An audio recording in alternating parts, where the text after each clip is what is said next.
대학에 꼭 들어가야 되는데 공부를 지지를 못해가지고 커뮤니티 칼리지도 되는 거죠. 우리는 신앙생활이 그 다음에는 11대입니다. 11대. 지 맘대로 구하고 자기 원하는 대로 구했는데 자기 원하는 거 채워지지 않았다고 하나님한테 이렇게 입이 나와가지고 불평하면서 신앙생활을 했습니다. 이게 통성 기도가 문제냐, 뭐 매달리는 기도가 문제냐가 아니고 이 기도 뒷면에 이런 것들이 깔려있는 게 근본적으로. 이게 우리 신앙생활의 색깔도 결정한다는 게 문제예요. 기도만 이렇게 하는 게 아니고 내가 하나님을 이렇게 이해하고 내가 이렇게 살고 있다는 게 더 문제라는 거예요.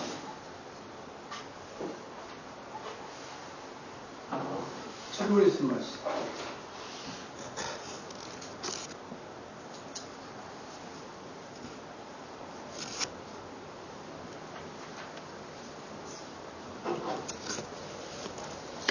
하나는 세상이 잣대요, 세상이.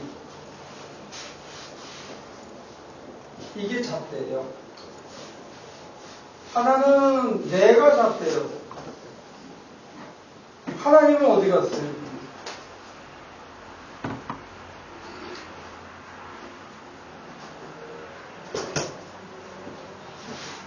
내가 돈이 필요해. 우리 애가 좋은 대학 갔으면 좋겠어. 내가 생각하기에. 내가 보기에 나는 건강한 게 더 좋아. 내가 보기에 애들이 말을 착착 잘 듣고 마누라도 내가 하자는 대로 더 하기를 바래. 내가 잣대예요. 문제는 내가 잣대가 되면 내 신앙생활조차도 그 다음에는 신앙생활에 내 중심이 되는 게 나 중심.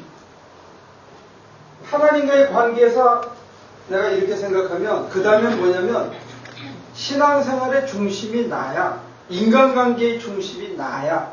다른 사람하고 코퍼레이션하고 양보하는 게 아니고 내 잣대로 내 중심으로 사람들을 재기 시작하는 게 인간관계를 깨트리는 거예요. 사회적으로. 다른 사람은 날 위해서 있는 수단으로 전락하는 거예요. 내가 남을 위해서 희생하는 거는 죽은 다음에 천상에 가서 할 일이고 다른 사람이 나를 위해서 있는 거고 내가 행복하게 살기 위해서 다른 사람의 등을 쳐도 약간 속여도 그 사람들을 수단으로 생각해도 내가 전혀 양심의 감착을 느끼지 않는 구조를 갖고 있다는 이게. 그게 뭐냐면 내가 잣대가 되기 때문에 거기에 파생 상품이 나 중심적인 인간관계를 맺고 나 중심적으로 사업을 하고 나 중심적으로 직장을 다니고 나 중심으로 모든 걸 행하게 된다고. 심지어 교회 생활도. 내 마음에 안 들면 그만두는 거야. 내 기분이 잣대가 되는 거예요. 내 귀가 잣대가 되는 거예요. 어떤 게 옳은지 내 귀를 바꾸고 내 눈을 바꾸고 내 중심을 바꾸겠다는 게 아니고 내 마음에 안 들면 이게 틀린 거야. 이 여기에 이제 신앙생활의 시작을 그랬기 때문에 그 다음에 파생되는 게 이런 게 따라오는 거예요. 그래서 여러분들이 교회 와가지고 설교 좋아. 속된 말로 설교 좋은지 안 좋은지 어떻게 알아? 자기 귀에 괜찮게 들린다는 거지. 설교는 하나님의 말씀인데 하나님께서 보시고 너 잘한다. 그래 잘하는 거예요. 그래 안 그래요? 네? 이론적으로는 제 말이 맞죠? 내가 메신저를 택했어. 그래서 예를 들어서 저기 양집사를 일로 보냈어. 가서 이거 이렇게 말해. 근데 가가지고 막 달콤하게 얘기하고 막 간드러지게 얘기하고 해서 이쪽이 기분이 막 돌아서 얘기를 정말 잘해요. 했는데 핵심은 빠뜨리고 왔어. 응? 그러면 잘하는 거예요, 말을? 전달을?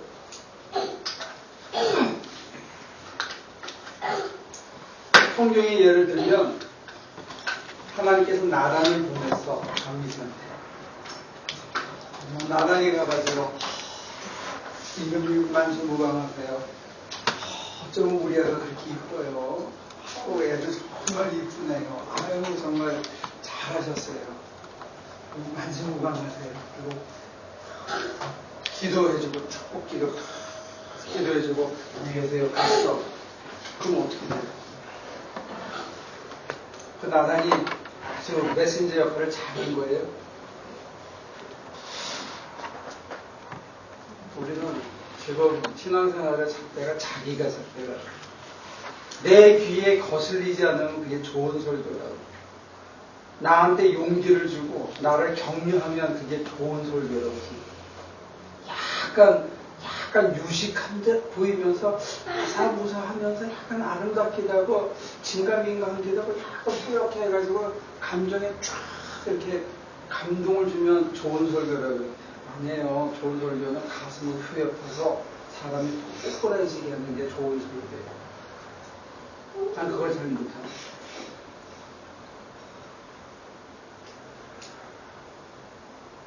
사람의 심정을 확 꺼내가지고 싹 씻은 다음에 다시 집어넣어주는 설교가 잘하는 설교. 우리가 내 중심으로 생각합니다. 하나님 중심으로 생각합니다.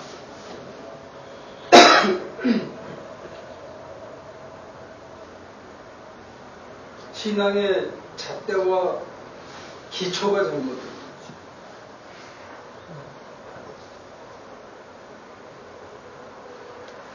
내 귀를 거슬리게 하지 마세요, 목사님.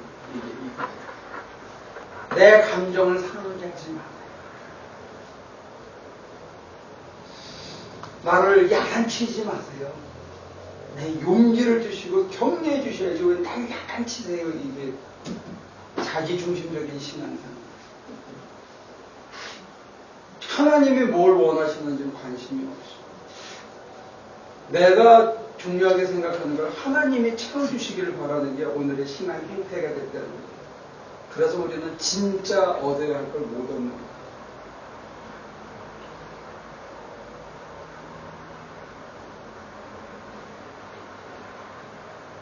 근데 목사님 생각엔 저 지금 도식에서요, 하나님과 나에서 부르짖음과 응답에 문제가 있다는 거는 내가 부르짖는 것이 축복을 달라는 것에 대해서 문제가 있다는 하나님과 나를 떨어뜨리는 것부터 문제가 시작되는 거예요. 하나님과 나를 떨어뜨려 놨기 때문에 하나님은 천상의 세계, 소위 그 슈퍼젝트가 돼가지고 아주 천상에 계신 가장 아이디어한 존재고 전능한 존재고 굉장히 좋은 건데 지금은 이 땅에서는 이루어지지 않는 거라고 전제를 그렇게 깔아놓는 게 문제되는 거예요. 그래서 하늘의 가치를 지금 내가 이 땅에서 이루는 거는 별 관심이 없어. 불교인들은 말로라도 이론이라도 내가 부처가 되는 걸 성불하십시오. 이게 인사라고 해요. 인사라고. 우리는 예수 닮으세요. 이게 인사가 아니란 말이에요. 목사님이 해주시는 인사가 뭐냐면 축복받으라는 인사지 예수 닮으세요. 이건 인사가 아니란 말이에요. 우리 관심사도 아니고.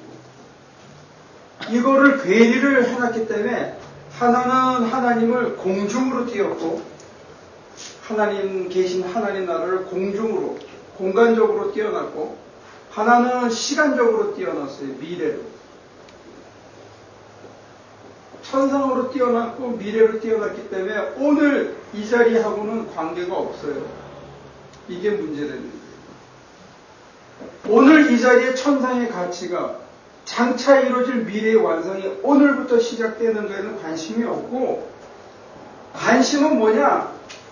지금 이 자리의 관심은 전부 세속적인 가치에 관심이 있는 거예요. 축복이라는 이름으로 세속적인 가치에 관심이 있어서 지금 이 자리는 장차 이루어지는 건 관계가 없어. 지금 내가 당장 필요로 한 거 채워달라는 거예요. 돈 달라, 건강 달라, 문제 해결해달라. 그 다음에 또 하나는 세 번째는 뭐냐면 고통을 해결해달라.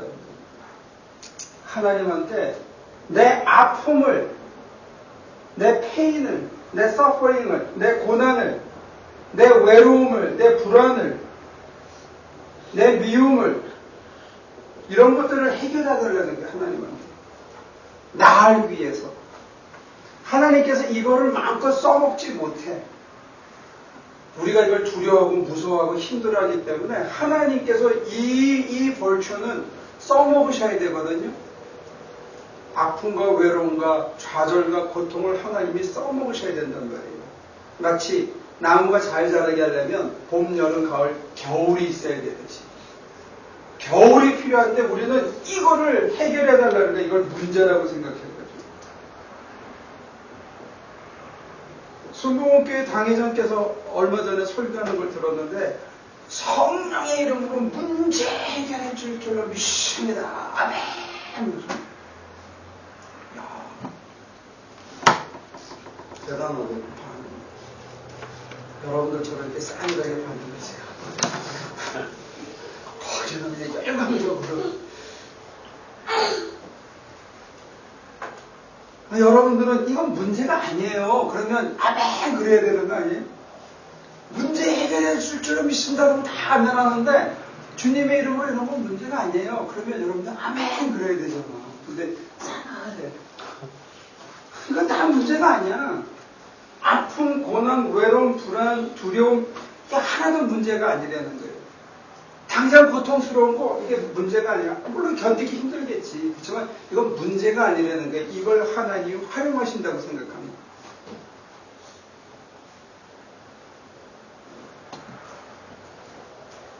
예수님 닮게 하기 위해서 이거를 활용하는 거라고 생각하면 저희가 건축할 때 쓰는 연장들은 99%가 흉기예요. 99%. 네? 에어 네일러라고 그래가지고 에어 컴프레셔 막 돌려서 줄 끼워가지고 해서 갖다 딱 대면 이 3, 1 코로 못이 여기 땅 치면 그냥 푹 박혀서 플랫하게 돼요. 얼마나 힘이 센지. 110 psi예요. 여러분들의 물이 40 psi예요. 수돗물 틀면 40 psi 나온다고. 근데 목박을 때 치는 거는 110이야. 그럼 한 4배 사이가 나는 거예요. 8배. 압력에. 그런 거 전부 흉기예요. 그 다음에 톱, 전기톱. 씩 갖다 대면 이런 나무가 그냥 뚝뚝 잘라져. 이런 합판이 그냥 뚝 잘라져. 다 흉기예요. 그 다음에 구멍 뚫는 거 이렇게 뚫으면 푹 해서 그냥 구멍이 뻥 뚫려. 망치 막 때리면 뽀개. 전부 흉기거든. 왜 흉기를 써요? 집을 지으려면 흉기를 써요. 잘리는 입장에서는, 구멍이 뚫어지는 입장에서, 못이 박히는 입장에서는 다 고통이에요. 그 고통 없이는 새 집을 지을 수가 없어요. 여러분들을 다 뜯어내야 돼. 속이 썩어서. 그걸 다 뜯어내고, 그 다음에 쇠을 붙인 다음에 총으로 박아야 돼요. 빵빵빵. 얼마나.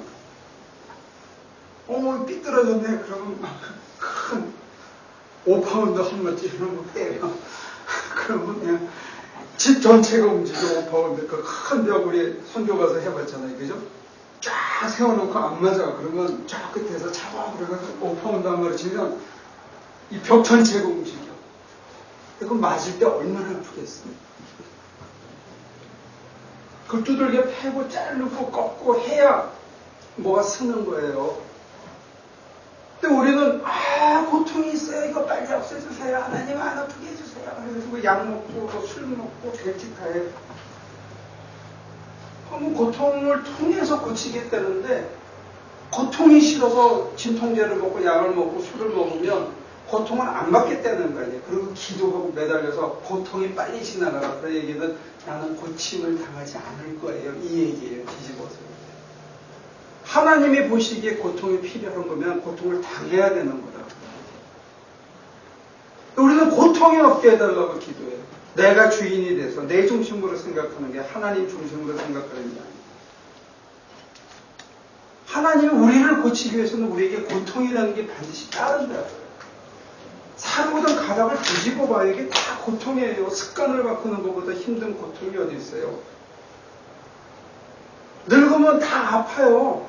이걸 받아들이는 건 고통이에요. 그렇지만 받아들이면서 인내도 늘고 절제도 생기고, 그리고 하늘도 두려워하고, 이렇게 하면서 사람이 완숙해지는 거거든요. 고통을 통해서. 꽤 에이징 프로세스예요. 근데 그걸 거부하면 어떻게 하겠다는 거예요? 아프기만 하면 뻑하면 약 가고 병원에 가고 그러지 말라고. 좀 견딘 다음에 좀 하고라고. 하나님을 참. 이유가 있으니까 고통을 주시는 거예요. 하나님 살아계시면 뭔가 이유가 있으니까 그렇게 하시는 거죠. 물어봐야지 왜 그러시는지. 근데 내 생각에는 문제를 해결해 주세요. 하나님 이 문제를 빨리 해결해 주실 줄 믿습니다. 믿겨 뭘 믿어? 지가 하나님 되는 거야. 하나님 종이 돼. 이게 오늘 우리 신앙 형태가 근본적인 문제예요.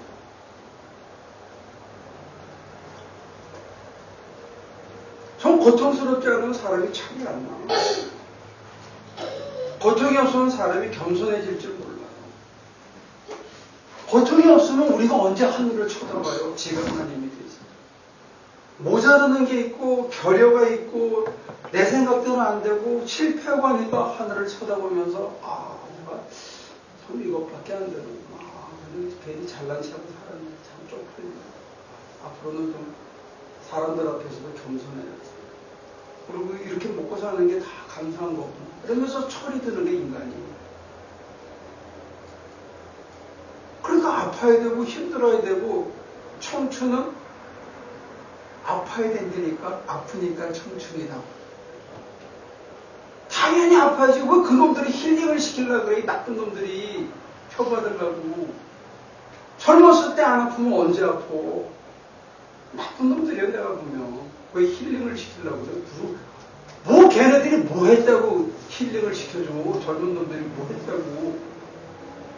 우리 하루에 3시간도 안 자고 몇 년을 버티고 했는데 지금 그 새끼들은 인터넷 하느라고 안 자는 거지. 무슨 건설적인 일 하느라고 앉아. 더 아파야 된다니까.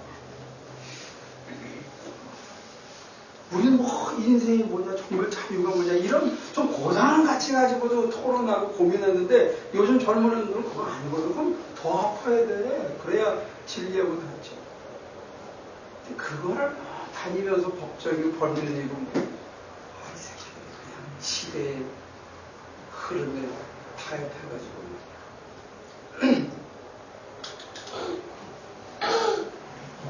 그런 놈들이 인기를 끄니까 이 세상이 혼잡해서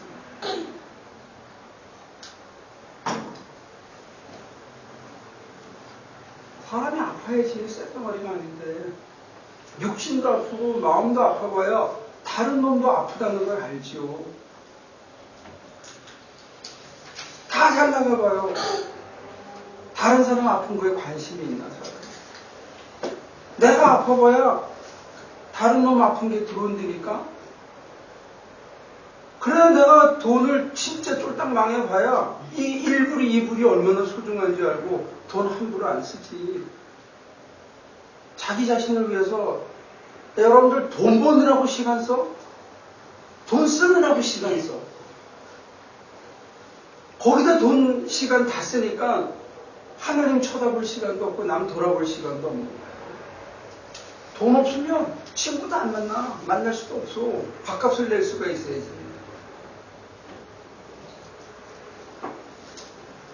그럼 시간이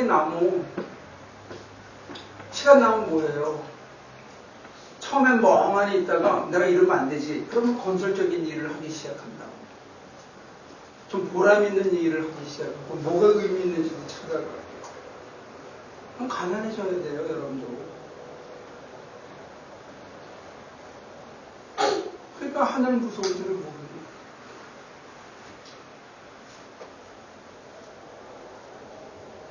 그래도 고통을 느끼고 이게 시작이 됐기 때문에 기도의 자리를 또 가는 거 아니에요?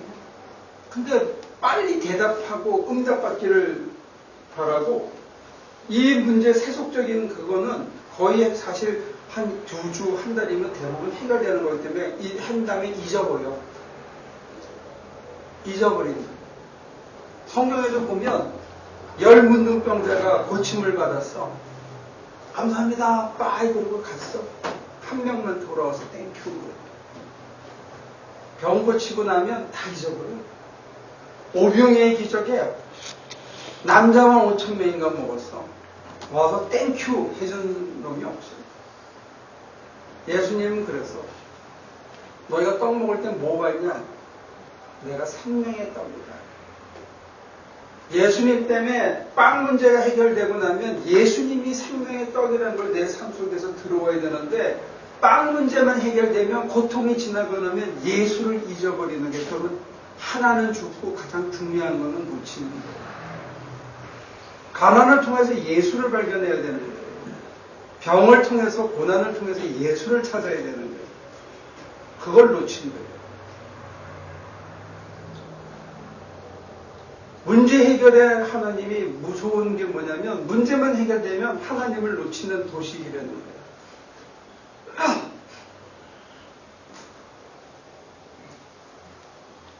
내가 만군의 여호와다. 가난할 때도 부할 때도 아플 때도 건강할 때도 한결같이.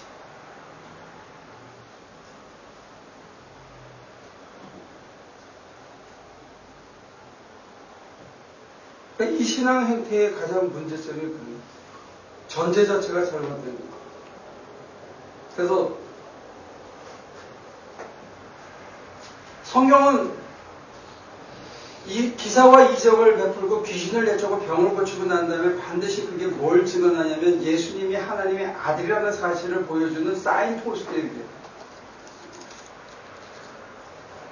그렇다면 우리가 병마로부터 해결을 받고 고통에서부터 벗어나면 내 삶에 다시 한번 그분이 하나님이 되시고 주님이 내 주님이 되시는 사건으로 다져져야 이게 잊어지지 않는 거예요.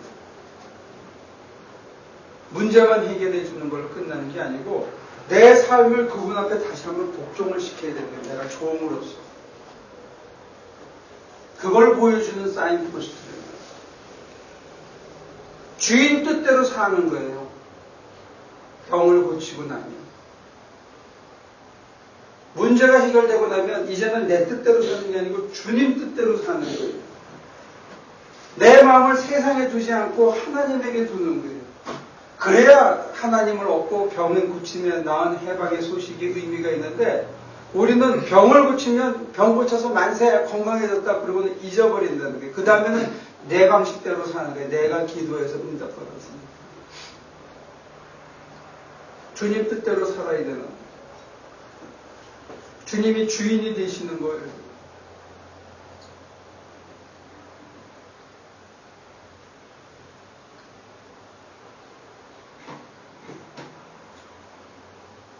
이해가 될지 모르지만 애들한테 저거 뭐 사줘 그래서 딱 사주면 땡큐 그리고 지방으로 가가지고 엄마하고는 쳐다보지도 않고 이거 실증 날 때까지 놀다가 실증 나면 그때 또 와서 뭐 사달라고 그러는 거랑 마찬가지예요. 다정하게 뭐 얘기를 한다든지 얼굴을 쳐다본다든지 손을 붙잡고 있다든지 이러면서 무슨 교감이 있다든지 그래서 더 끈끈해지면서 엄마를 흠모하면서 엄마를 배워간다든지 이런 건 없대요. 선물 밝히는 딸로 만들어요.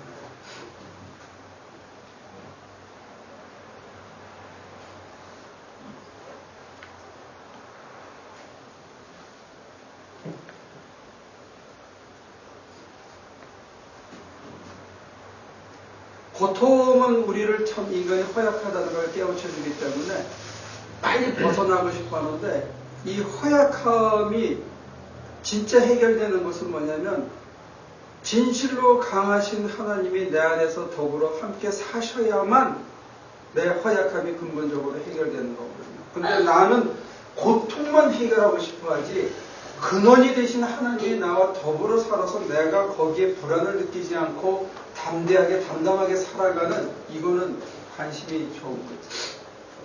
이 문제를 내가 판단했고 내가 보기에 이게 불편하니까 내 고통을 없애달라고 하나님께 기도했어. 근데 그 잣대가 세상적인 잣대예요.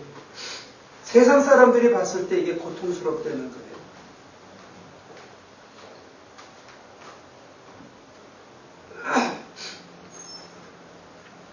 근데 네이비 세일이나 공수부대 사람들은 우리보다 훨씬 고통스럽고 열악한 환경을 제공하거든요.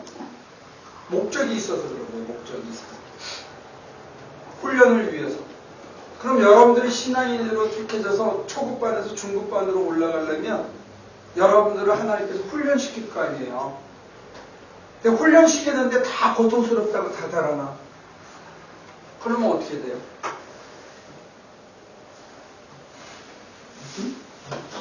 같이 질질 끌고 있겠지. 훈련받다가 도망친 도망병들 여기 다 앉아있는 다른 교회에서 도망가가지고 일로 다 도망간 사람. 훈련시키면 다 도망가.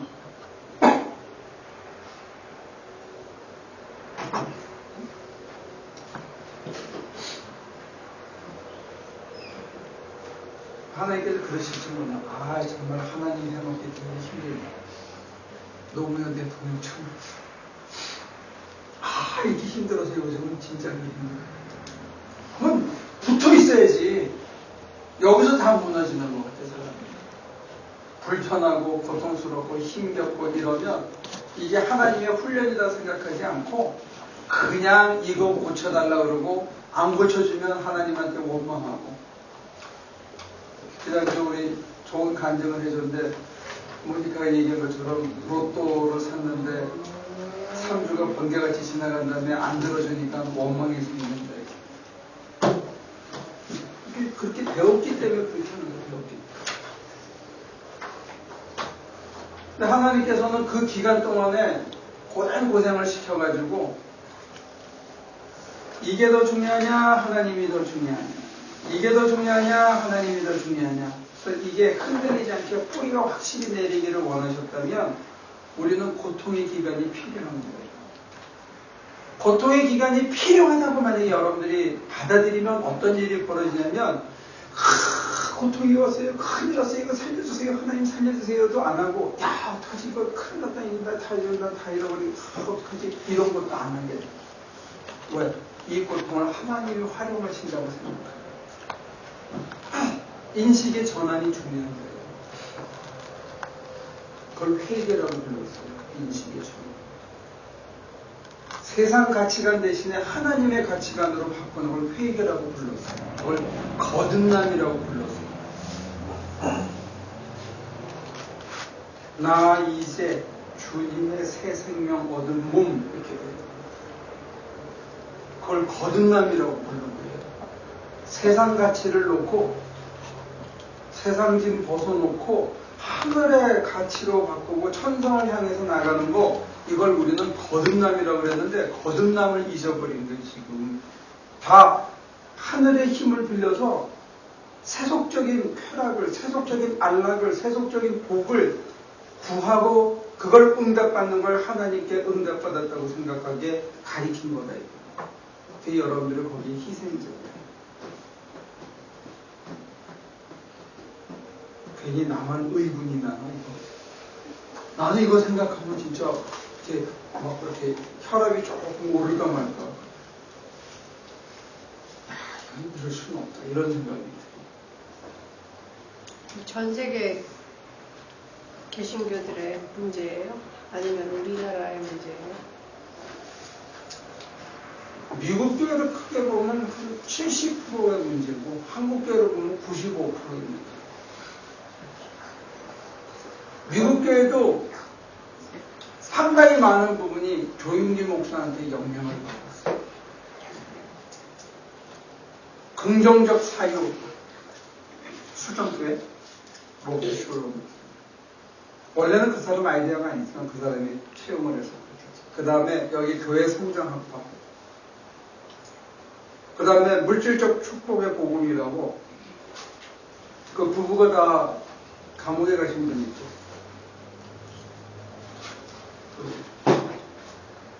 칼을 긁게 했던 그 TV 반자리스트가 있어요.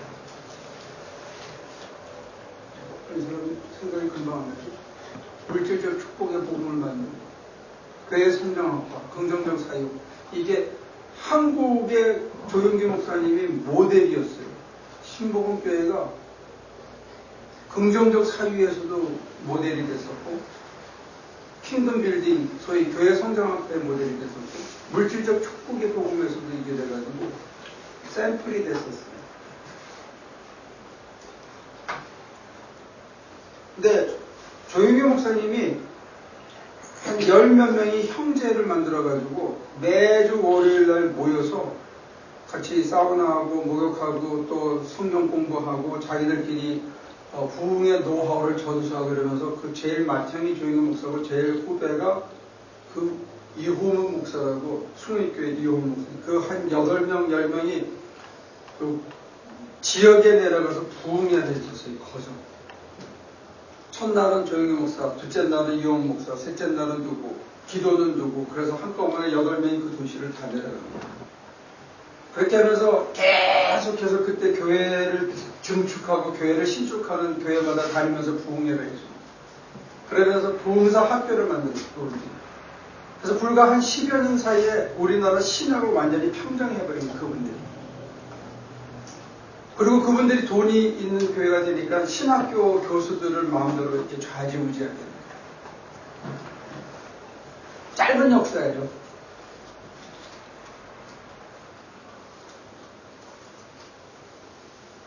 M&A에 성공한 거예요.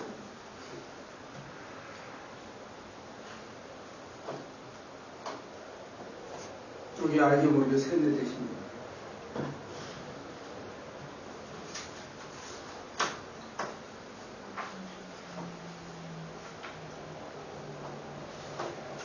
소위 말하는 전신 선생님이나 이런 분들이 하던 초창기 성령운동은 회개운동이었어요.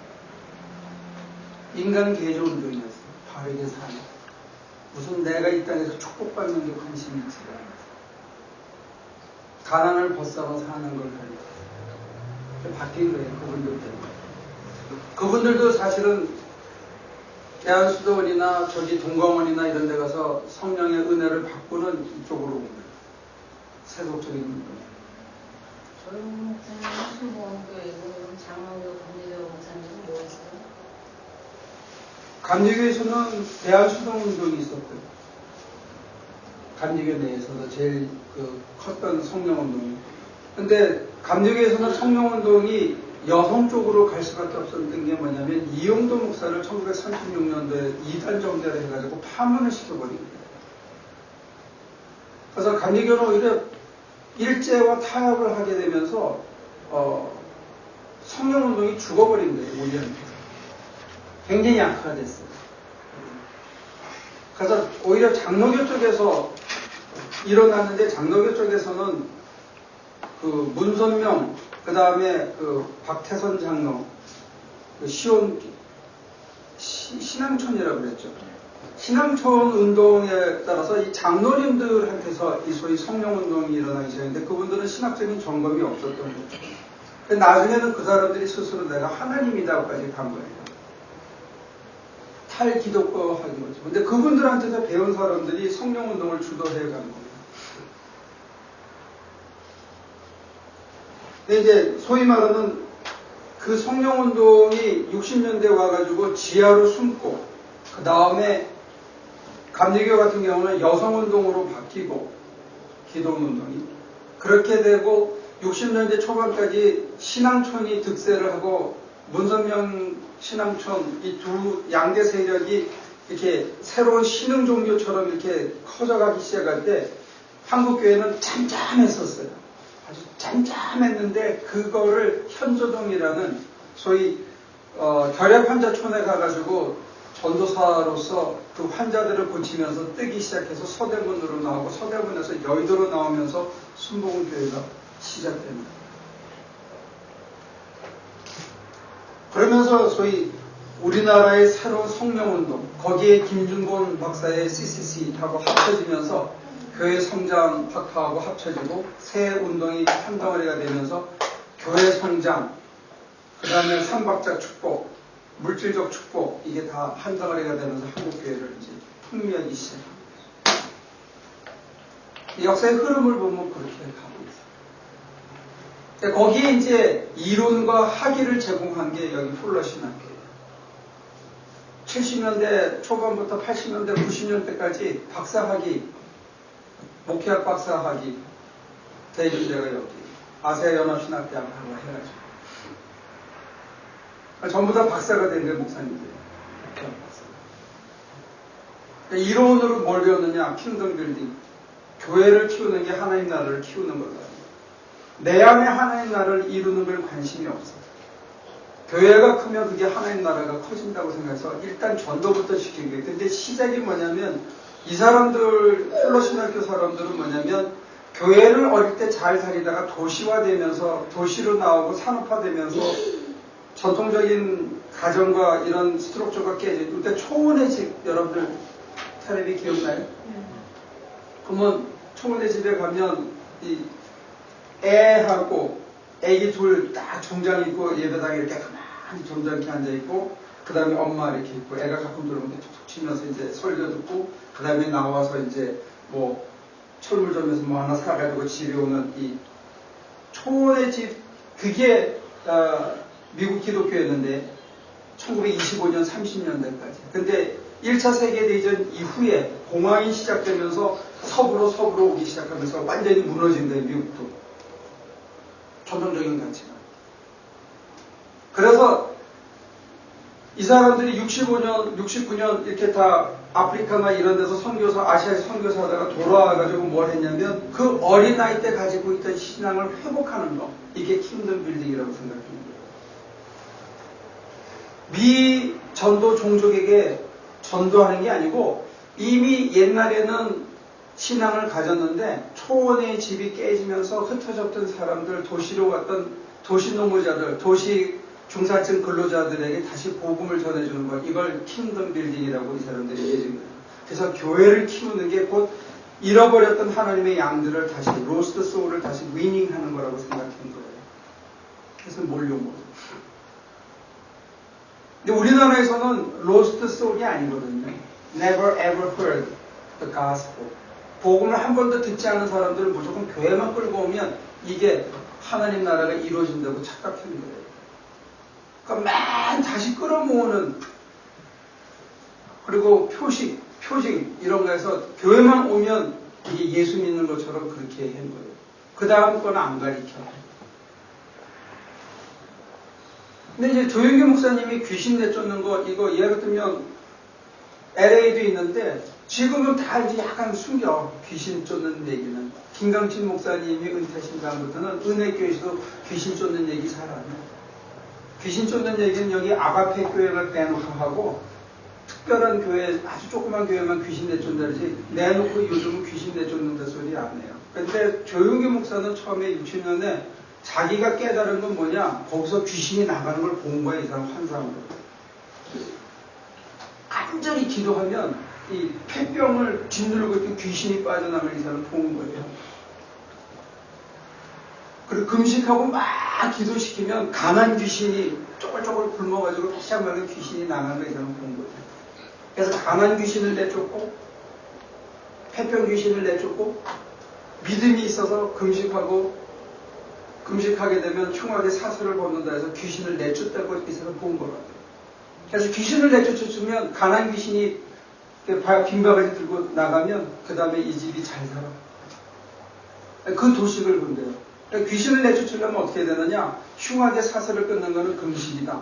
그래서 오산리 순복음교회 기도원에서 무조건 금식 3일, 5일, 7일. 이 교회가 잘 될 수밖에 없는 게 뭐냐면 예를 들어서 미스터 라디가 문제를 갖고 있어. 그러면 속장이야, 모니카가. 그러면 같이 가, 기도원에를. 그래서 이 사람 닷새 굶으라고 자기는 무조건 3일 굶어. 세상에 어떤 놈이 내 문제 때문에 3일씩이나 굶어줘. 내가 3일 굶으면 태어나서 처음 굶는데 이게 얼마나 배가 고프고 얼마나 할 일이 없고 얼마나 시간이 많이 남고 야 미치겠고 밤에 기도 굴에 들어가면 무섭고 막 귀신이 잡아먹을 것 같고 막 그런데 날 위해서 속장이라는 사람이 지 바쁜데 같이 올라와서 같이 굶어줘. 그러니까 이게 사람의 감동을 먹는 거예요. 그냥 거기서 다 무너지고 그러다 방언이라도 받고 그러면 이제 용기가 생겨가지고 내려왔는데 마침 직장이 딱 해결이 돼. 그러면 할렐루야지. 막 11주하고 12주하고 그 믿음이 막 붙어가지고 몇 달 가죠. 그 다음에 또 문제가 생겨. 그럼 또 혼자 이제는 금식하러 또 가요. 그렇게 몇 년 지난다면 이제 답보 상태죠. 유대인들이 제일 두려워했던 게 뭐냐면 미국의 세속주의예요. 3,000년 동안 쫓겨다니면서 고난이 있었을 때는 신앙을 지킬 수가 있었어요. 근데 미국에 오니까 등 떼시고 배부르니까 젊은 놈들이 전부 유대교를 때려치는 거야. 그래서 얘네들이 작전을 바꿨어. 이게 뭐냐면 네트워킹입니다. 근데 낮에요. 여기 와서 봉사하시는 노인 두 분이 다 오늘이거든요. 근데 뭐 굉장히 오랜 시간, 뭐 10여 년 여기 와서 봉사하거든요. 근데 이제 또 다른 어떤 문제가 있어가지고 그 집에 잠깐 왔고 낮에 갔어요. 갔는데 다 오늘 교인이에요. 근데 이제 얘기하다가 자기 얘기하는 게 무슨 얘기냐면 예배 끝나면 다 무슨 반 뭐 컴퓨터 반이고 또 한의사 뭐 무슨 의사 해가지고 변호사 뭐 이래가지고 다 반이 있어가지고 그 반에 다 들어가가지고 하는 거예요. 서예 반 뭐 이렇게 해가지고.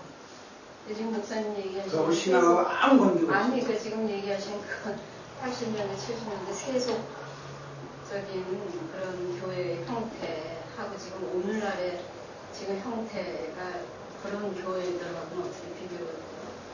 소셜 서비스 하는 거죠. 아니 근데 교회 목적이 뭔데? 지금 아까 얘기한 교회를 공유시키고 본질이 프로그램으로 바뀌어버린 거예요. 그 신앙은 아니에요.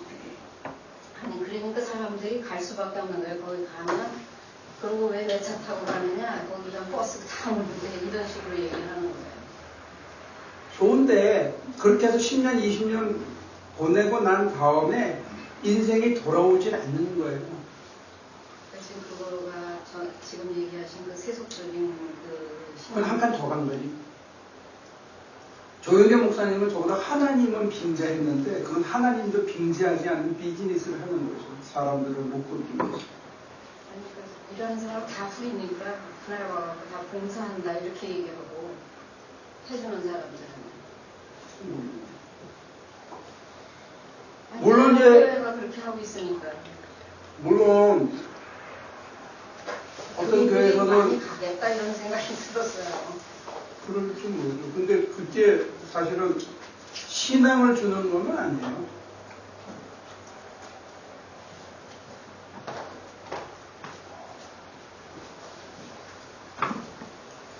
비즈니스를 잘한다고 해서 신앙이 좋아지는 건 아니에요.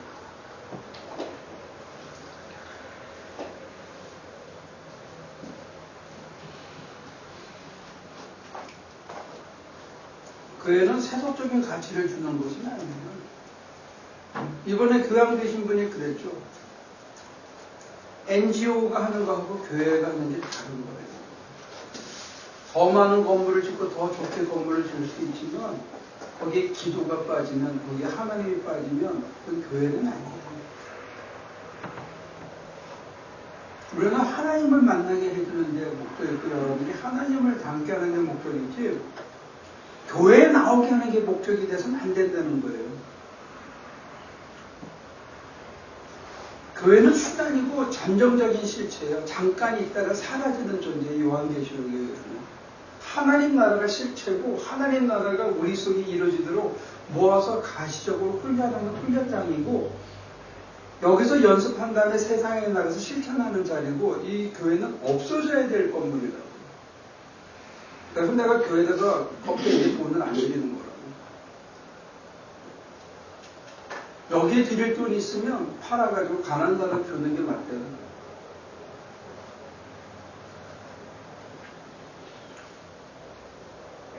거의 예배 끝난 다음에 서예반에서 뭐 할 거야?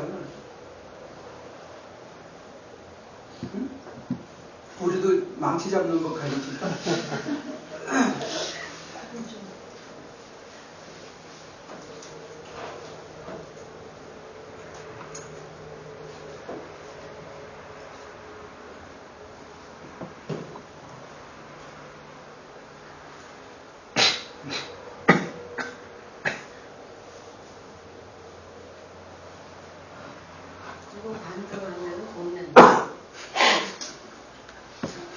되게 바쁘신데 그런 것까지 전부 수입하러 다니지 말고요. 그냥 쉬세요.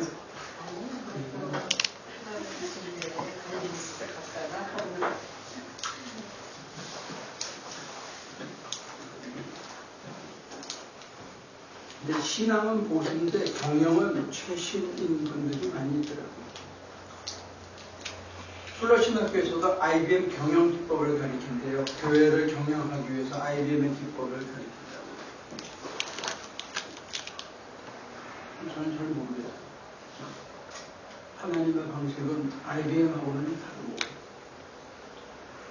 우리는 손해보는 법을 가리키는 거거든요. 어떻게 내가 손해를 보느냐 이걸 가리키는 거라고요. 그래서 어떻게 내가 제 등을 치고 합리적으로 합법적으로 하는 그거 아니고 합법적으로 내가 어떻게 더 많은 손해를 보느냐 이거 가리키는 게 기독교고 그래도 안 망한다는 거 보여주는 게 기독교인데 IBM 기법하고는 다르거든요.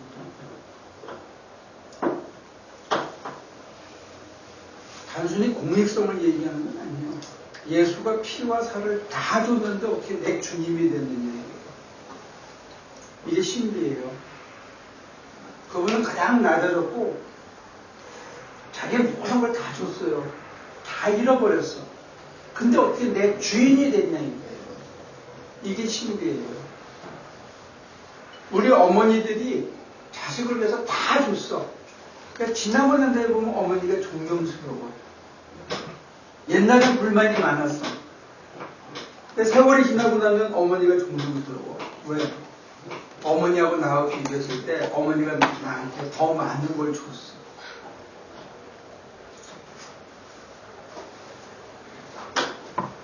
기독교는 그런 거예요. 여러분들에게 손해보는 법을 가리키는 돈 받고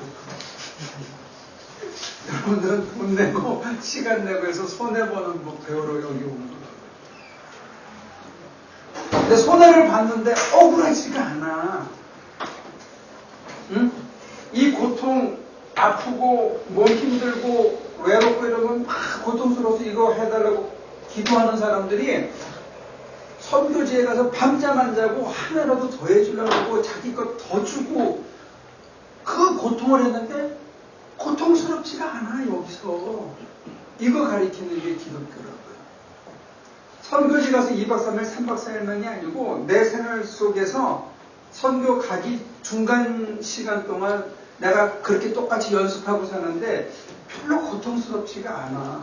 사는 게 의미가 있고 살만한 이유가 있고 사는 게 재미가 있어지는 게 언제부턴가.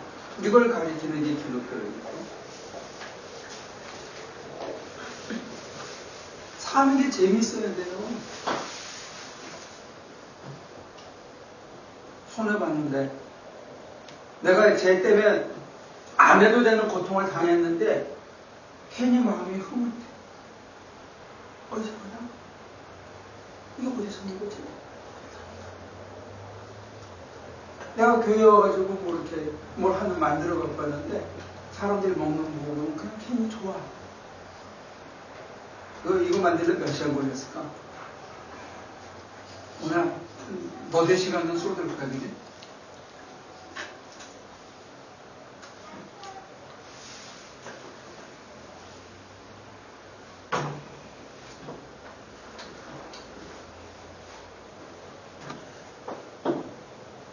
세상 자체로 내 중심으로 내 방식으로 살 거면 굳이 하나님의 힘을 빌릴 필요가 없어요.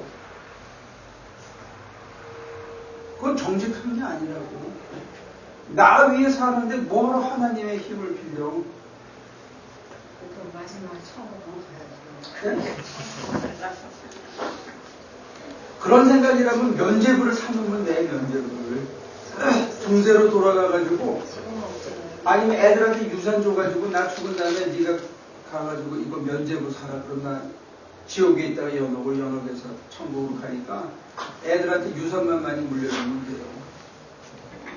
지금 면제부 사는 거 없어요. 면죄부가 없으니까 어떻게 파냐면 장례식 때 목사님 모셔다가 교회도 제대로 안 다닌 엄마, 교회도 제대로 안 다닌 사위들이 가가지고 하고 그 다음에 목사님한테 헌금하고 그 다음에 매해 그 뭐지? 가보니까 안 갔으면 없어. 1년에 한 번씩 1년에 한 번씩 추도 예배하고 그래서 그게 다 쓰는 거죠. 안 갔을 거예요. 오리긴이 맞다면 여러분들이 7개의 지혜를 통해서 그 관문을 통과해야 되는데 여기서 그걸 살아내지 않는 사람은 7번째 관문을 열 수 있는 키를 나시스를 그노시스라는데 지혜를 얻지를 못해. 이걸 조금 더 세속적으로 끌어내리면 이 땅에서 하나님 나라의 가치관으로 살아서 연습이 충분히 안 된 사람은 하나님 나라가 눈앞에 펼쳐져도 못 찾아가는 거야.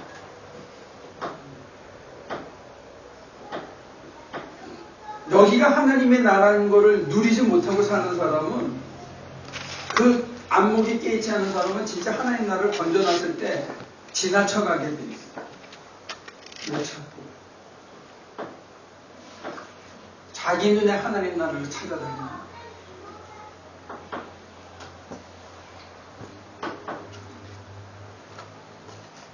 두 번째, 여기가 만약에 하나님 나라라면 고통을 그냥 하나님의 나를 연단시켜서 하나님의 품성을 만들기 위해서 리모델링하는 과정으로 쓰시고 있다면 내 중심이 아니라 하나님 중심으로 바뀌어서 지금 보니까 어머 여기가 하나님 나라네 라고 만약에 산다면 여기가 하나님 나라라고 느껴지기 시작한다면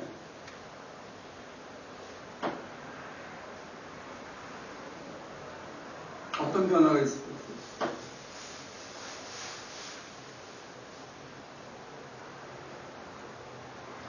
안 죽고 싶을 것 같아요. 여기가 천국이면. 살고 죽는 게 아무런 차별이 없어져요. 바울이 얘기해요.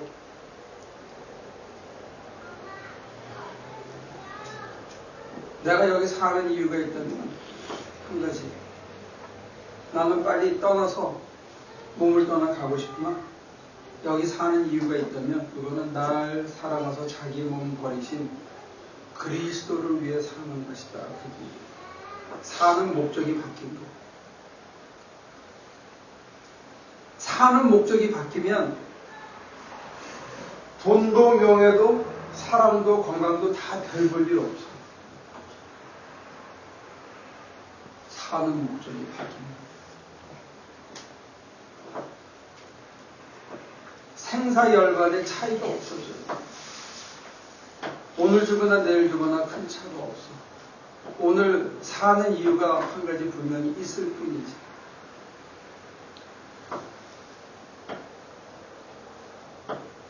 김영사라고 출판사가 있죠. 김영사. 거기 CEO가 여성이더라고. 50대 중반인데 그 여자는 아침에 108배를 하고 나와요. 그리고 많이 팔릴 책을 찍는 게 아니고 사람들에게 꼭 읽혀졌으면 좋겠다는 책만 찍는 거예요. 가끔 베스트셀러로 터져서 그렇지 자기의 잣대는 그거라는 거예요. 그런데 그 사람은 다음 생에 태어나면 출판 사업을 할 거냐 물어보니까 그건 안 하고 종교인이 될 것 같다고 그러면서 그러면 뭘 깨달았냐? 자기는 지난 한 20, 30년 동안 매일 108배를 하면서 살았대요. 아침에. 그리고 수도하듯이 살았다는 거예요. 매일 생활을 일터를. 근데 지금 자기가 깨달은 거는 더 깨달을 게 없다는 걸 깨달았다는 거예요. 당차죠. 네? 여자가 그 정도는 된 거죠. 나보다 더 당찬 거예요. 저는 아직도 뭐가 모자란 것 같거든요. 아직도 부족한 것 같고.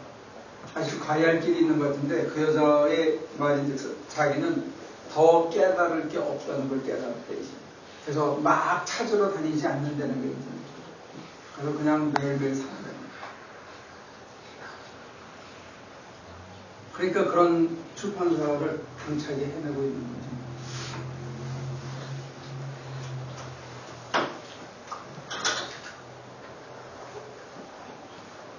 한 가지 고면하는 거는 그 여자가 고면할 수 있는 건 뭐냐면 일체 자주죠. 여러분들과 제가 부러워해야 할 거예요. 힘들 때나 편할 때는 아무 상관없이 자족하다. 그래서 내가 할 수 있는 내 최선을 다하고 무리하지 않고 오버하지 않고 욕심내지 않고 우리는 그럼 꼭 예수나 십자가가 없어도 그 돈을 깨달을 수 있게 되는 거 아니에요? 근데 그 여자가 부러운 거는 나는 예수 없이는 잘 안 되는데 그 제주도 좋다 그런 생각은 듭니다. 나는 그렇게 그 여자처럼 그렇게 강한 존재가 아닌 것 같아. 난 그렇게 독한 사람이 아니라서 예수가 내 안에서 함께 해주시지 않으면 나는 그게 자족이라는 게 없어지더라고요. 포덕해지더라고요.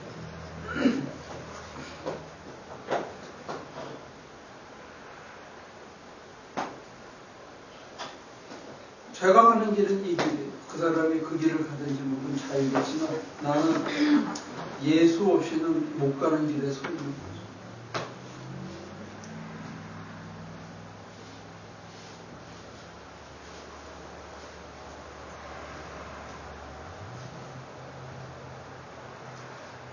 지난주하고 이번 주에 이어서 우리가 관행적으로 하고 있는 통성기도 하나님 도와주세요. 문제를 해결해 주세요. 이거 해결해 주세요 하는 그 기도 생활에 갖고 있는 실천적이고 이론적인 약점들. 지난 시간에는 강점도 더불어 얘기해서 오늘은 주로 약점과 근본적인 문제가 뭔지를 지금 한 시간가량 지적했어요. 혹시 여러분들이 질문 있으면 하십시오.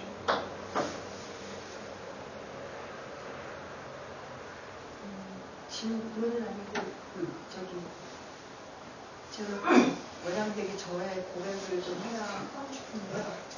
지난주에 사실은 이거를 목사님이 강의하실 때 나 이런 거 목사님한테서 안 배워갖고 이런 거 없었는데 왜 자꾸만 목사님이 이렇게 해왔다라고 강조를 하시는가 하고 사실은 의문쩍게 돌아갔어요. 그런데 그동안 이제 저한테 벌어진 일이 있었어요.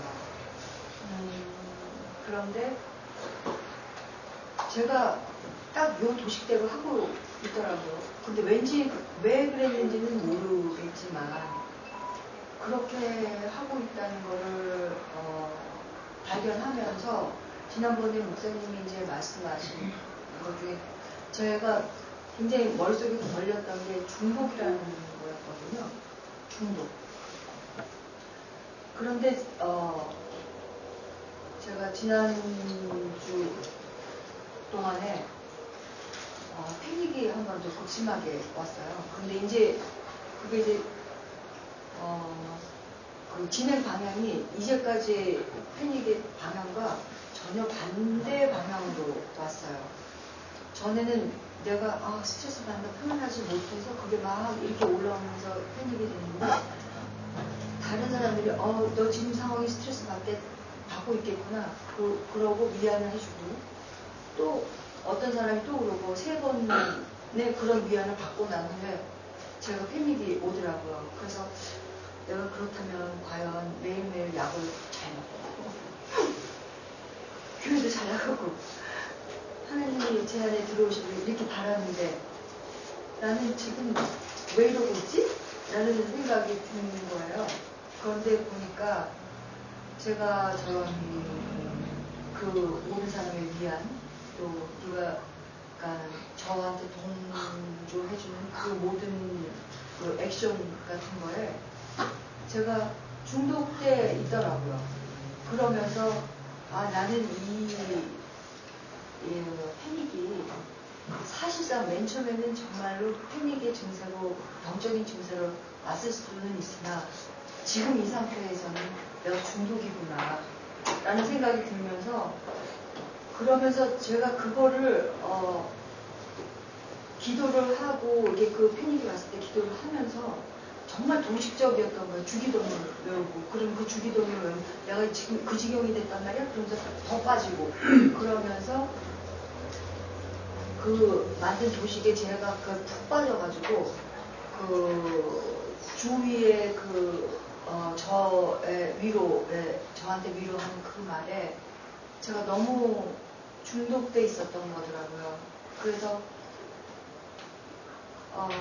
그걸 붙잡고 있는 한 하나님이 들어오실 자리가 없는 거예요. 제가 그렇게 저만 생각하고 제 생각만 하고 저를 위해서 주기도문을 이용하고 하나님 제 이 고통을 풀어주세요 하는 그야말로 문제를 해결해달라고 하는 걸로 하는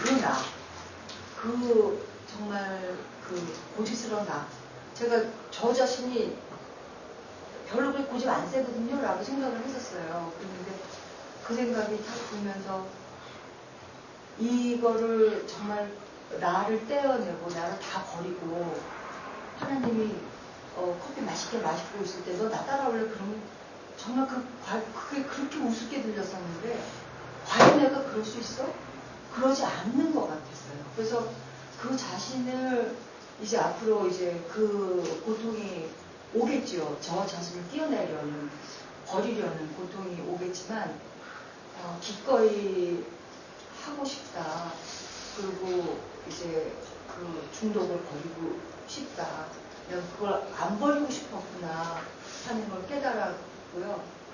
그래서 이제 깨달아서는요, 페어웨어를 하셔야 돼요. 네. 페어웨어를 이제 렛고 해야죠. 네.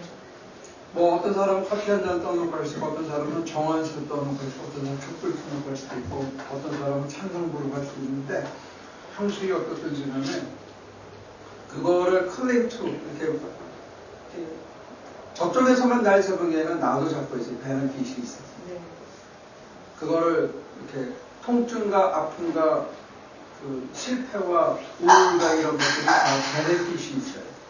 그걸 깨닫고 난 다음에 중독이었다는 깨달으면 렛고 해줘야 돼요. 그리고 비워야 되고 다음에 스치면 빨리 털어야 돼요. 그러니까 페어웨어가 처방이 뭐냐면 왔을 때 빨리 터는 거예요. 하나님께 맡기는 거예요. 문제를 키운 다음에 해결해달라는 게 아니고 스칠 때 하나님을 찾으면서 하나님이 내 주인이니까 내가 주인이 되지 말고 걔가 주인이 되지 않도록 하나님을 찾으면서 빨리 내려놔야 돼요. 그러니까 기도 생활의 패런과 방식이 달라지는 거예요. 신앙생활. 하나님이 주인이시니까 내 안에 계셔서 나한테 그런 어택이 올 때 하나님과 더불어 빨리 털어야 돼요. 머물지 않게. 머물지 않게 하기 위해서는 먼저 지금 머물고 있는 게 떠나가게 하고 주인이신 주님이 내 삶에 좌정하게 하는 게 먼저 있어요. 그렇게 되면 그 다음에는 쉬워져요. 그럴 거는 같아요. 그렇지만 고통스럽기는 하겠죠. 근데 이제 하여튼 다음에 고통은 지금까지 고통이 된 거고 그 페어웨어를 내가 중독이거나 하고 자각하기 시작하면 페어웨어를 할 수 있는 용기만 생기면 그 다음에는 쉬워지는 거예요. 쉬워지고 편안해지니까 임마누엘이 하나님과 더불어 살자는 거지. 이게 쉬우면 이거 하자 그러죠. 제가 왜 임마누엘이 하나님을 믿자 그래요. 성도가 우리한테 쉬운 길을 주는 거예요. 내 멍에는 가볍고 쉬운 일이라고 가르치는 거거든요. 우리가 그걸 믿지 않아서 그런 거예요. 성경의 길이 쉬운 거라고요. 어려운 게 아니고. 이거는 어려운 길이에요. 왜냐하면 하나님을 놓치기 때문에. 떡만 얻어먹고 병만 고치고 난 다음에 하나님을 잊어버리기 때문에 다음에 병이 또 찾아오면 또 힘들어. 내가 허리를 고쳤어. 그 다음에는 심장이 멎었어. 그 다음에는 스트로크가 왔어. 그 다음에는 통증이 와. 인생을 살다 보면 몇 년에 한 번씩 토올로 계속 아픔이 찾아오는 거예요. 그럴 때마다 고통만 해결하고 나면 하나님은 없어. 근데 하나님이 계시면 고통이 왔을 때 하나님과 더불어 그걸 몰아내면 되는 거예요. 얘가 술자리도 주지 않고 그걸 위로받으면서 인조하는 내가 주저앉을 자리도 허락하지 않는 거예요. 하나님이 하시죠. 그러니까 말로는 하나님이 하기를 바란다면 저는 그걸 그렇게 붙잡고 있더라고요. 어떻게 그럴 수가 있었을까요? 내가 의사라니까. 사람들이니까.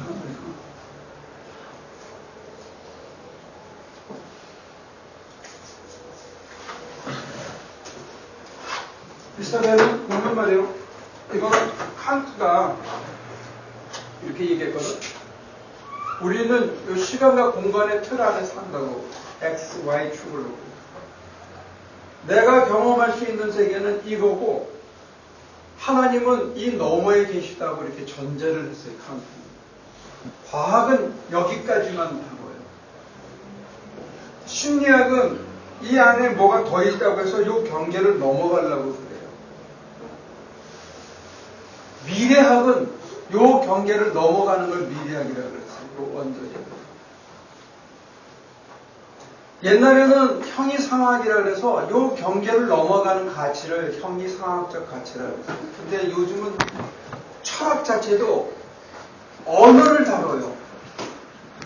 언어하고 실제 사이의 관계가 뭐냐, 이 언어의 의미가 뭐냐, 의미성의 문제를 다루고 언어와 실제가 일치하느냐 이거 다루는 걸로 바뀌어버렸어요. 철학 자체도.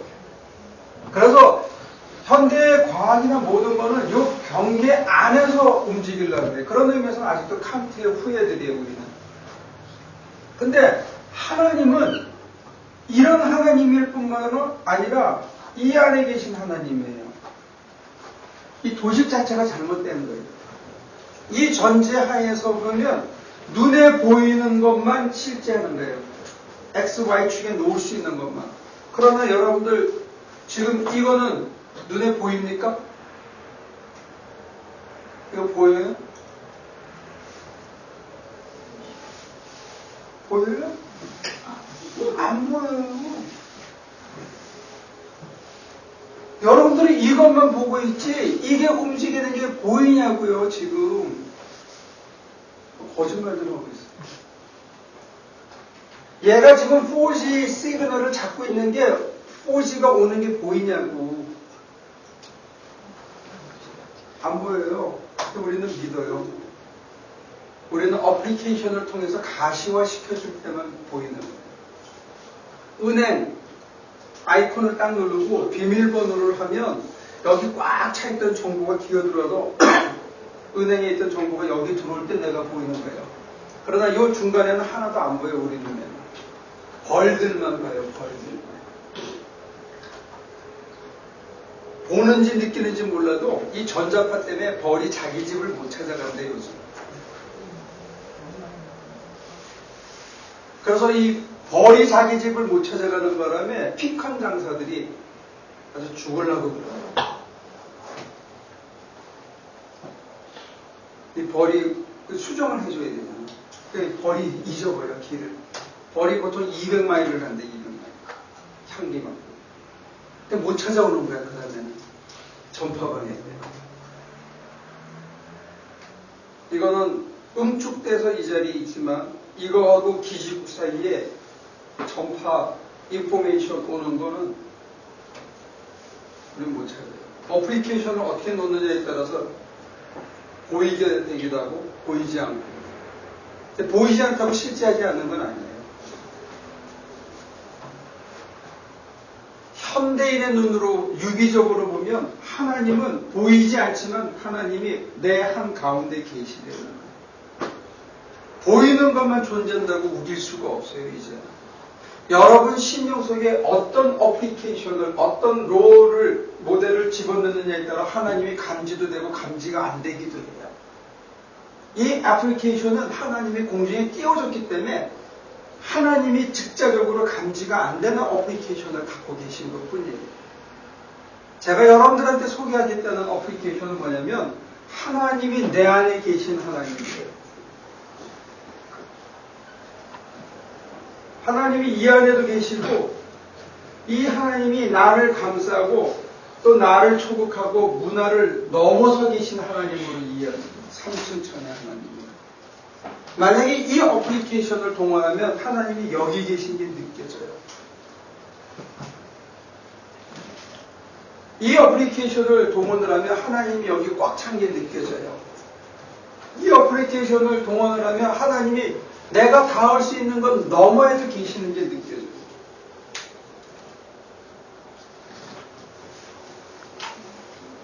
문제는 여러분들이 어플리케이션을 써먹지를 않은 거예요. 여러분한테 이제 어플리케이션을 다운로드를 받으시면 내 심장 한가운데 버티고 계신 하나님이 느껴지기 시작하는 거예요. 그래서 둘이 바닷가 가는 거야. 안 갔지 아직? 못해 어? 둘이 가서 왜 바닷가를 하냐면 산에 가면 걸어야 돼. 자꾸 볼 게 많어. 바닷가에 가서 파라솔 꼽아놓고 앉아있으면 할 게 없어. 할 게 없다니까? 금방 지루해져.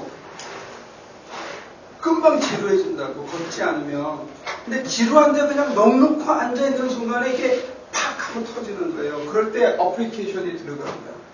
다운로드가 이루어지죠.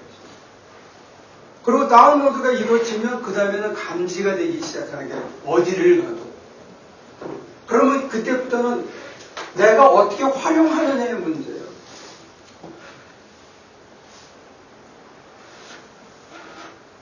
이게 이 시대에 써먹는 하나의 어플리케이션이고 유기적인 방법으로 하나님을 설명합니다. 하나님이 꽉 차 계신데 안 보여. 안 보인다니까. 근데 어플리케이션을 어떤 어플리케이션을 다운받느냐에 따라서 이 안에 계신 학자들은 뇌학자들은 다 여기서 이루어지는 거라고 하겠지. 전두엽. 응? 이성적인 거는 좌뇌에서, 그 다음에 감성적인 거는 우뇌에서,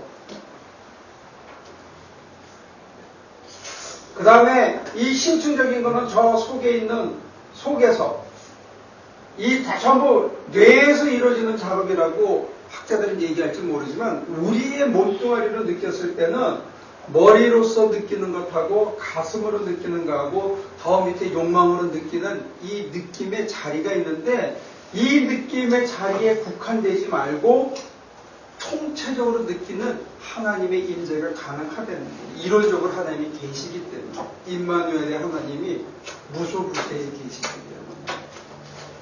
그런데 여러분들은 주로 뭘로 생각하냐면 상기돼 있어. 상기라 그러잖아요. 얼굴이 볼이 빨갛게 상기돼요. 그 소나기 뭐 이런 데 나오는 얘기예요. 얼굴이 빨갛게 됐다는 거 열받았다. 요즘 말로 얘기하면 얼굴에 열이 싹 올라와 있어요. 대부분의 사람들이 열 오른 상태로 있어. 약간 신경질이 매달려 있고 스트레스를 받아서 약간 이렇게 열이 승질이 나는데 약간 이제 들떠있는 좀 짜증이 나고 이렇게 이 상태로 우리가 생각합니다. 그럼 이게 정확한 생각이겠냐?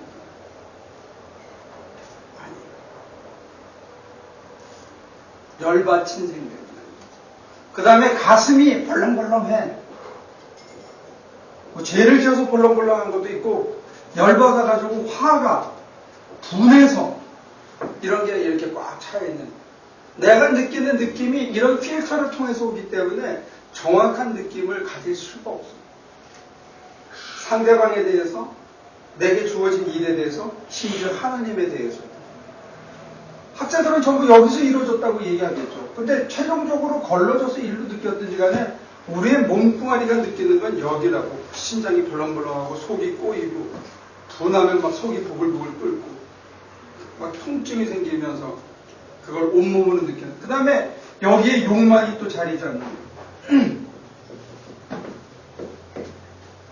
네, 이게 다 없어져야, 이게 맑아져야 있는 그대로 보이기 시작합니다. 이게 다 바이러스처럼 버그가. 이 버그가 없어져야 하나님께서 as is로 느껴지는 거예요. 그래서 할 일 없을 때 둘이 나가서 애는 막 물에만 빠지게 놔두고 그런 게 있어요. 큰 일이 생겨요. 하나의 그때 이제 극단적인 경우인데 그때 그러니까 목사님 옛날에 설교하실 때 치매 걸리신 목사님 얘기를 하셨잖아요. 그랬을 때는 결국은 뇌 운동 때문에 결국 뇌 제한으로 인해 가지고 신성을 잃어버리시고 그러면 하나님도 다 떠나가신 상태가 돼버린 건지 아니면 그런 해석 같은 게 참, 그런 극단적인 케이스도 여전히 하나님이 네. 계시죠. 하나님이 여전히 저희 생명을 유지해주고 이를 징표로 쓰는데요. 잘 살아야 된다. 이쁜 치매가 있대. 30%는 비공격적이고 늘 미소를 짓고 잔잔한 치매가 있고 나머지 70%가 공격적이고 욕망이 막 표출되어 나오고 막 쌍욕을 하고 그러는 게 딱 70%예요. 7대3 정도 됩니다. 그러니까 잘 살아야 돼요. 그래서 도달 자기 수련을 잘해야 돼요. 치겠다고 하는데 내가 막 욕해서 그러면 여러분들 얼마나 실망스러웠어요. 물론 남 보여주려고 사는 건 아니지만 잘 갖고 있지. 그러니까 이 스님들이 하는 건 뭐냐면 무의식을 통제하는 훈련을 하는 거예요. 앉아서 죽을 정도. 좌선이 하는 효과 중에 하나가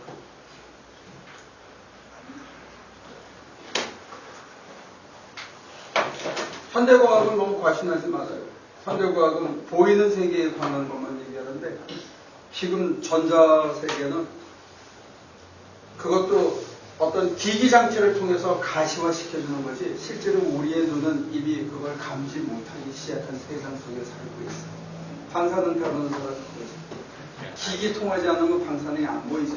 그때 거긴 있거든. 실제로는 하나님도 우리가 기기를 통하지 않고는 직접적인 감각이 어려운데 여러분한테 어떤 어플리케이션을 집어넣느냐에 따라서 하나님이 있는 그대로 감지가 되기 시작해요.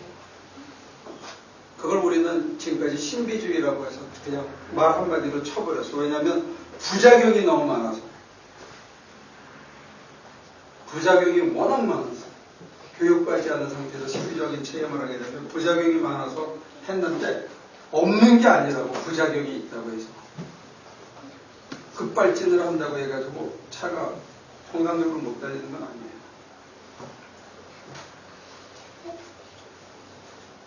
근데 지금 여러분들이 어떤 사유를 하든지 간에 약간 들떠있는 상태에서 하고 있다는 거예요. 뭘 느껴도 불만과 화와 속상한 게 겹쳐서 느껴지고 있다는 거예요.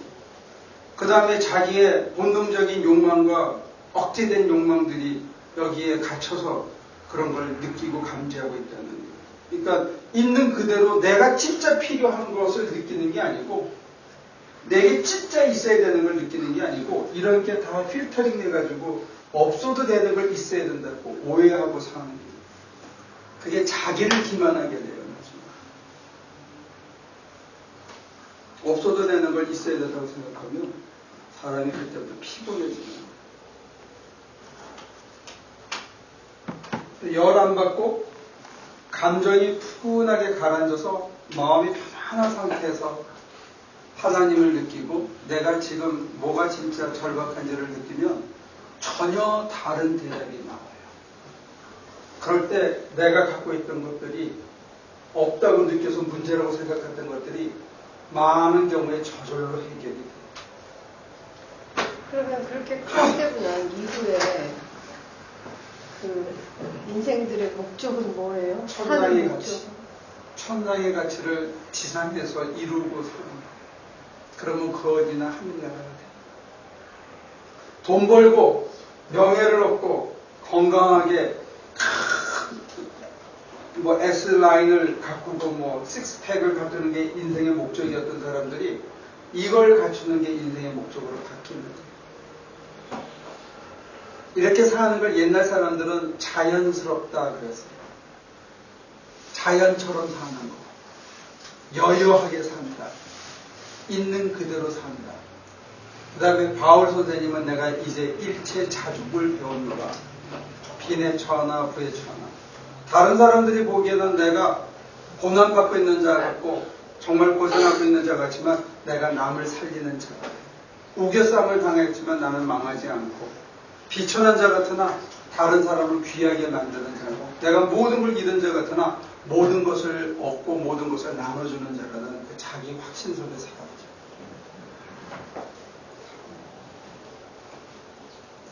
이번에 뭐 교황 되신 분이 버스 타고 그 다음에 자기가 직접 뭐 호텔비 내고 그러면서 사람들이 깜짝깜짝 놀랜다며. 오늘도 뭐 하나를 터뜨렸대. 유대교인들하고 뭐 그릭 정교회 수장하고 만나고 뭐 그러셨다고. 재밌는 거예요. 그런 변화가 시작되는 것이죠.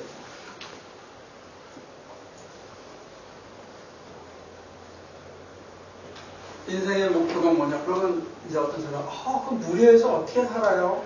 벌써 이런 거 한 걸음 이제 토끼 같은 사람들은 그렇게 얘기를 하죠. 이런 모든 거 다 버리고 나면 그냥 하나님만 꽉 차면 그 인생이 재미가 없어서 어떻게 살아요? 그랬더니 다른 재미가 기다리고 있다.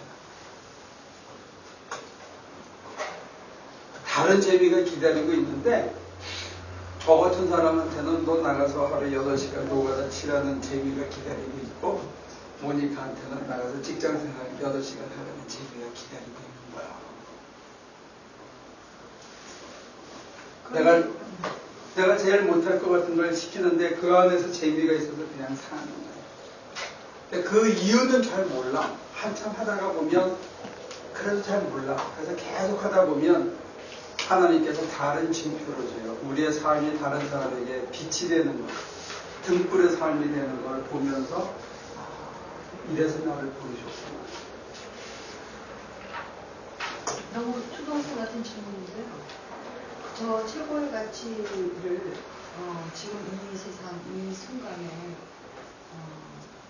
가지기 위해서, 누리기 위해서 저 돈과 명예와 건강과 자녀를 도구로 쓰면 안 되나요? 돈을 도구로 쓸 정도로 되면 돈에 대해서 진짜 털 것만큼도 사심이 없이 초연해질 수 있어요. 그러면 왕창 주셔서 관리자로 쓰어요. 단 1불도 자기를 위해서 사심을 갖고 쓰지 않아야 이걸 주셔요. 명예 아무리 줘도 하나님이 언제나 먼저라고 생각해야 명예가 주어져요. 건강도 마찬가지예요. 건강을 가지고 사사로운 데 쓰기 시작하면 예를 들어서 하나님께서 차를 한 대 줬어. 좋은 차를. 근데 교인들 실어 나르라고 준 차인데 지가 어디 놀러 다니느라고 쓰면 그 차는 직무유기당하는 거죠. 그 다음엔 안 돼요. 그렇게 지가 돈을 벌려고 더 벌 수는 있을지 몰라도 하나님이 주시는 건 아니에요. 그 다음엔 안 줘요. 그 사람은 살리기 위해서 안 주셔요. 근데 인터벌이 길기 때문에 지가 시간 잘 놓은 줄 알지. 그 다음에 이제 탁 풀고 한다면 어머 늦었어. 살려주세요. 다시는 안 그러겠어요. 웃기지 마. 계속 그렇게 얘기해요. 선교를 가서 너무 체력이 소모가 많으니 내가 그 체력을 다지게 해주세요 하고 비는다? 뭐 그렇게 하나님께 기도를 한다면 그것이 하나님께서는 그때 이제 강전되고 나면 쉬어라. 체력을 주는 게 아니라 쉼을 주면서 쉼 속에서 하나님을 깊이 사모하게 하는 쉼을 주시죠. 나는 건강을 달라는데 하나님은 쉼을 주셔서 하나님의 관계를 재회복하게 해요. 그러니까 우리 방식대로 하나님이 응답하지 않는다는 게 여기 포인트예요. 내가 기대하는 방식으로 내가 원하는 대로 응답하지 않는다는 거예요. 여러분들 미스터리가 개고생을 좀 해야 되겠다 하나님께서 뭐 하는 거예요. 당연하대요. 길이 없어요. 죽진 않겠지만 그건 혼줄이 나게 된다. 혼줄이 하면 나야지. 근데 그걸 받아들여야 돼. 그래야 하나님이 내 삶의 중심에 서게 돼 있어. 근데 그걸 피하려고 그러면 타협하게 되고 그때부터는 하나님이 아니고 내가 내 인생의 주인이 돼서 허겁지겁하면서 살게 되고 그걸로 그냥 세속의 가치를 가진 인간으로 끝나는 거예요. 근데 하나님이 주신다고 받아들이고 믿으면 하나님이 주인이 돼서 그 다음에는 우리가 상상치 못하는 다른 세계를 살기 시작합니다. 새 세상. 그걸 이제 새하늘과 새 땅이라고 해요. 근데 고그 진통이 있어요. 새하늘과 새 땅을 살기 위해서 하나님이 주셨다고 믿고 받아들이는 이 과정이 굉장히 우리로서는 진통스러워요. 그 전환이 실제로 탁 놓으면 별거 아니라고. 근데 뭐가 어렵냐면 탁 놓고 하나님의 가치관으로 바꿔가는 걸음마가 굉장히 힘들어. 또 넘어지고 또 넘어지고 또 넘어지고. 어떤 사람도 오토바이 타고 가서 유모차에다가 오토바이 타고 쉽게 먹으려고. 그런 건 없어요. 넘어지고 자빠지고 다시 일어나고 코 깨지고 하면서 자기 있게 돼요. 그래야 다음에 흔들리지 않죠. 그래야 성숙한 신앙이고 한 칸 잡아요. 그러니까 고통이 반드시 성장통으로 있어야 되고 애가 자랄 때 넘어지고 수없이 깨지고 하면서 자라는 걸 당연시하면 이게 그렇게 죽을 일이 아니에요. 받아들일 수 있는 일이에요. 그러면서 사람이 좀 너그러워지고 넉넉해져요. 다른 사람에 대해서 너그러워질 수가 있어요. 길게 내다보고 크게 보면 이 하나님을 모시고 사는 사람이 훨씬 좋다는 걸 아는데 뭐 당장 내 생각을 뜯어고치고 하나님 중심으로 바꿨을 때 이게 내 몸에 아직 안 맞는 거야. 자연스럽게 되어지지가 않아요. 그때 참 고통스러워요. 생각이 바뀌고 가치관이 바뀌고 습관이 바뀌고. 자, 이제 정리합시다. 시간만 남았습니다.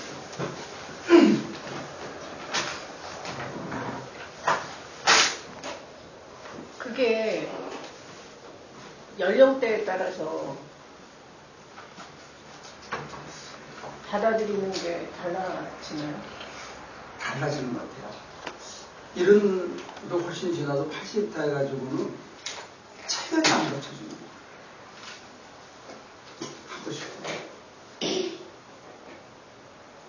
그리고 지금 모니카 씨 나이에서는 자식들이 있기 때문에 자식 걱정을 놓은 저보다는 그 자식에 얽힌 문제는 훨씬 더 처리하기가 힘들 수 있을지 모르겠어요.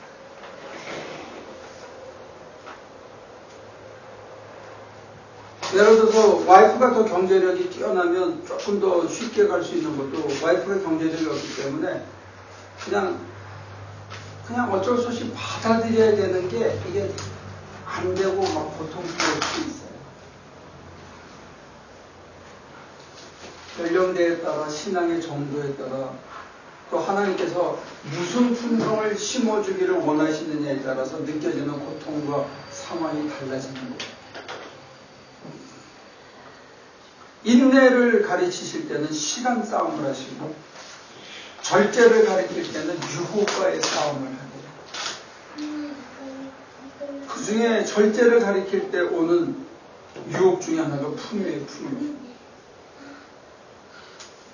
풍요를 누리고 만끽하고 함부로 거기에 빠지기 시작하면 우리가 절제를 못 배우죠. 절제도 가장 소중한 하늘의 가치 중에 하나.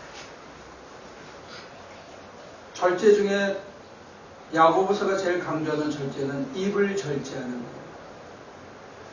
참말을 하기 위해서 허튼 말을 하지 않는 거예요.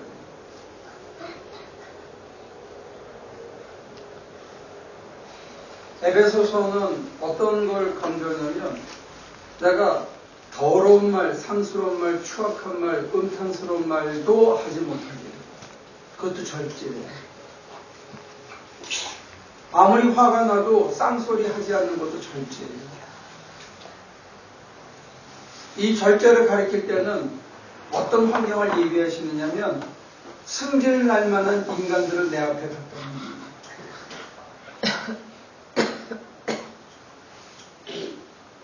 여기서 힌트는 뭐냐면 지금까지 여러분들이 고통이라고 생각하는 거를 하늘의 천상의 가치를 여러분들 속에 어플리케이션을 깔아주기 위해서 하나님께서 마련한 무대장치라고 또 하나님께서 그것을 적절히 활용하시고 우리들과 같이 코퍼레이션 하고 있다고 생각하면 여러분들이 지금보다 훨씬 덜 외로워질 수 있어요.